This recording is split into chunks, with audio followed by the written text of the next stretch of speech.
салом, як хабар. Дар пай оғози даргирӣ миёни Исроилу Эрон чандин шаҳрванди Тоҷикистон тавассути Туркманистон ба ватан баргаштанд. Вазорати корҳои хориҷаи Туркманистон хабар додааст, ки баъди даргирӣ 120 шаҳрванди Тоҷикистон, Қазоқистону Қирғизистон, Узбекистон ва Руминия тавассути ин давлат Эронро тарк кардаанд. пештар расонаҳои Россия хабар доданд, ки чанде аз шаҳрвандони Тоҷикистон тавассути сарҳади Озарбойҷон низ аз Эрон берун рафтанд. Аммо дар ҳар ду ҳолат ҳам маълум нест, ки то имрӯз чанд шаҳрванди Тоҷикистон аз Эрон берун рафтааст ва боз чанд шаҳрванди дигар дар қаламрави ин кишвар боқӣ мемонад. талошҳои Азия Плюс барои дастрас кардани маълумоти расмӣ аз мақомоти Тоҷикистон бенатиҷа мондааст. Бо тарофаи суперқувва Азед Мобайл интихоб аст тост. Дар ихтиёри ту 9 суперқувва аст, ки тибқи хоҳиш метавон пайваст кард.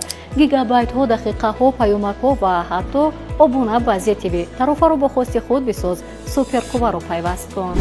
хабарҳои бештар дар телеграм канали Азия Плюс.